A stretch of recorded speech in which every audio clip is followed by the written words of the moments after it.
Hello, everybody. Dom Tiberi, Adam King, and boy, things really feel real now. We are coming to you from Atlanta. Behind us, the beautiful Mercedes-Benz Stadium. I mean, how can it not feel real when you see that, Tom? And it is lit up. It's absolutely beautiful. And the Buckeyes are here. The Fighting Irish are here. We heard from Marcus Freeman. We heard from Ryan Day.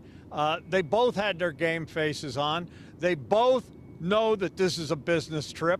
This is no bowl game. This is not the Peach Bowl. This is the national title game. All that bowl business is over. And there are two teams standing. One of them will leave Atlanta national champions. I watched the Buckeyes closely. If they got off the plane, they weren't joking around. They had their game faces on. But you know what? Quite frankly, Adam, Notre Dame was the same way. These are business trips, as I stated earlier. And both these teams are hungry to bring home a national title. Now, I noticed the same thing. They were all locked in, but there's one person that is always incredibly loose when they land on these road trips. Jack Sawyer? Well, Jack is always loose. But also Will Howard, and he was all smiles, all laughs getting off the bus. It's just kind of how he is, and I think that should be comforting to Buckeye fans. Not letting this moment get too big, not being sucked into the fact that there's media, that there's a 2025 sitting there, and you're on a plane and the bus, and it's a lot. It is a lot. It is certainly the magnitude of the game shown right there the second you open that door of that United flight. But the Buckeyes obviously aren't going to let that get to them. This is Ohio State. This is the stage they expect to be at. Mercedes-Benz has been the goal all year long. It was an odd path to get there, but this is where they wanted to be.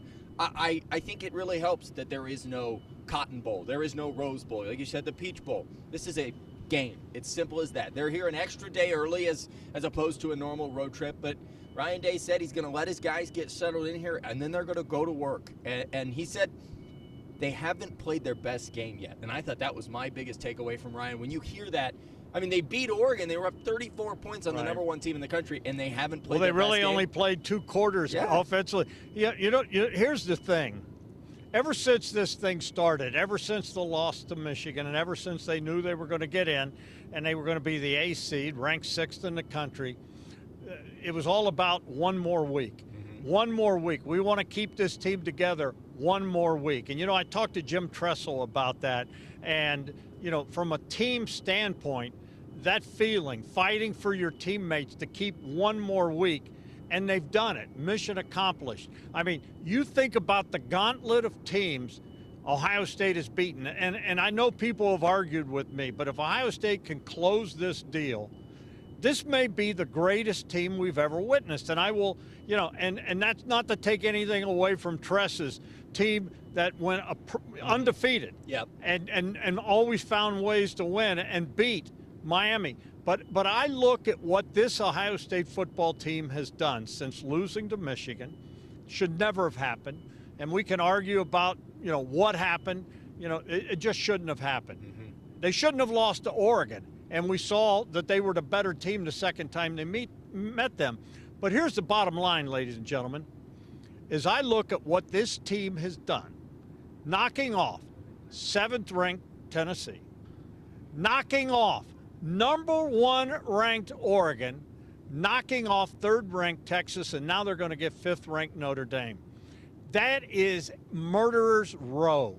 And they handled it every step of the way. And they weren't like, hey, close wins.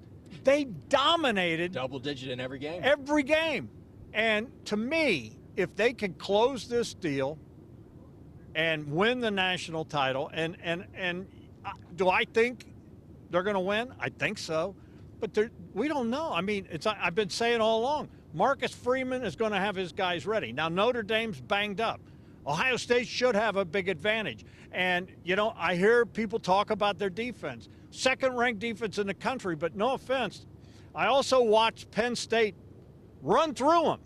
Run through them. And Penn State probably shouldn't have lost that game. That's where I draw the line, is when people want to talk about the number 2 defense, because I just have a really hard time with the man coverage argument. When you play man coverage against this Ohio State team, they're going to make you pay. Jeremiah Smith is unlike... Smiling. Jeremiah Smith is unlike any receiver they've seen. Emeka Egbuka is unlike any receiver they've seen. I would argue that Carnell Tate is probably as good as any receiver they've seen this season.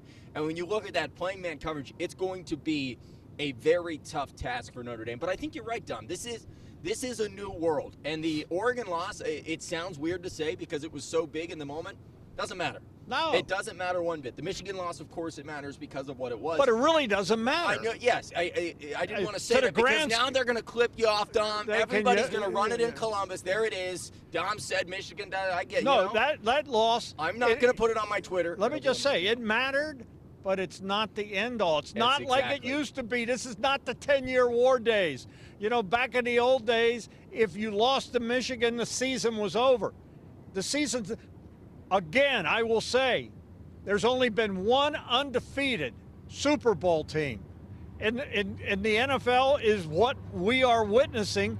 That type is what's happening in college football. 100%. And at the end of the day, who cares if you're undefeated if you're national champions? I apologize. We have a train going by. It could be a 4-minute train. Could be the ground under our feet is currently shaking. Oh, my goodness. I'll say this. I saw online somebody said, is Ohio State really going to celebrate a national championship where they didn't beat Michigan?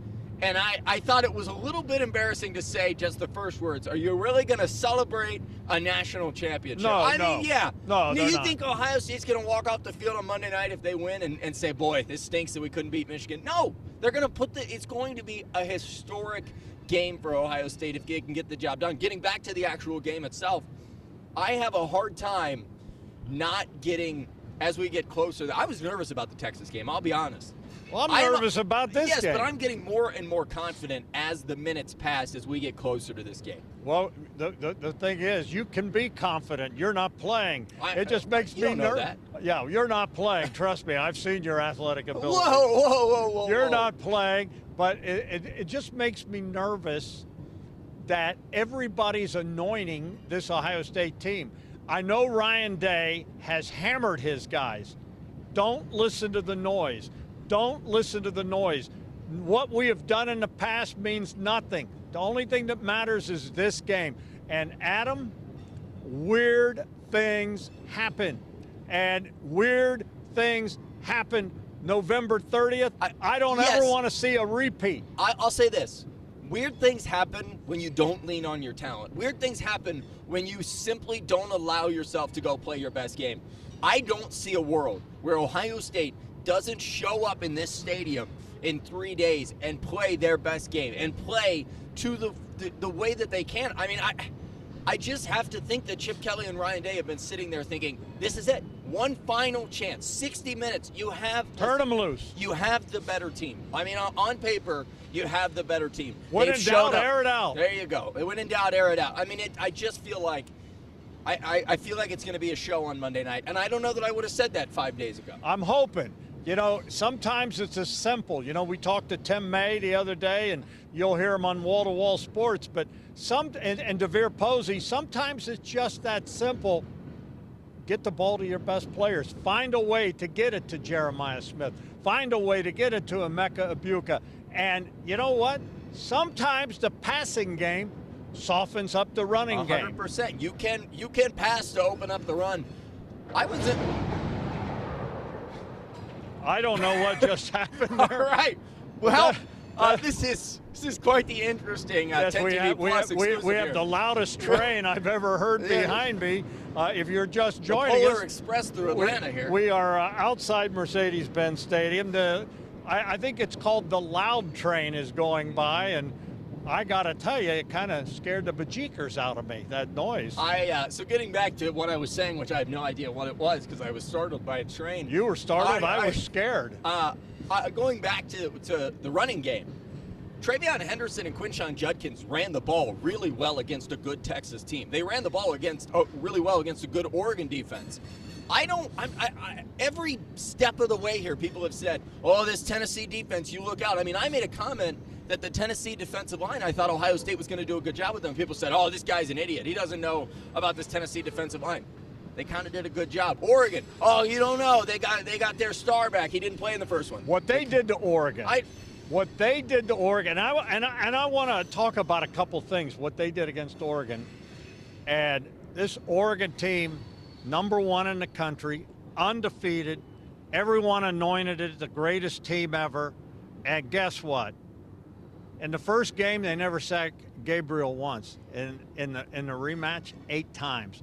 The defense, I'm expecting what I really want to see is the defense put on a show Monday night. What I really want to see is I want to see Will Howard air it out. I want to see Jeremiah Smith say, make up for, not getting maybe 3 targets against Texas. I mean, I'm with you. I hope it happens. I think it's going to happen, but we can't overlook Marcus Freeman and Notre Dame. I don't think anybody is overlooking them, and you're right. You cannot overlook them. I think I'll say this. The one thing that gives me the most pause about this game, if I'm a Buckeye fan, is that Marcus Freeman is on the other sideline, and he knows how to show up in big games. He knows he's a great coach, and he knows how to get his guys ready to go. So that does worry me. But I will say, at the end of the day, Dom, I think this team has brought something back to Buckeye Nation they haven't had in quite a long time, and it is simply put, making watching defense enjoyable again. You get excited when the Silver Bullets are out there. I mean, it was just 3 years ago that we were holding our breath in this stadium. Yeah. They gave up more than 40 points to Georgia, and now you want to see them get back out there. You want to see them get another sack, get the pressure, and that's. I think you're right. I think that's going to be on display here. Do you know why that is? The Silver Bullets are back, ladies and gentlemen. The Silver Bullets are back and looking to make up for lost time. The mic picks you up whether you're up in the camera or if you just stand wherever the mic goes. I'm doing a dramatic lean-in. Nice, okay. I was a thespian at one time. In any event, keep it on 10 TV. 10 TV Plus, 97.1 for all your train coverage needs. And if you want, I'll give you Adam's phone number. You can call him. Oh yes, that's delightful. Why don't you give everyone your phone number, your private number? I'm so sorry. Yeah. Anyways, keep it on all that, and we will take care of you, Buckeye Nation. He's Adam Kagan. I'm Dom Tiberi. Hey, why not say it? Go Bucks.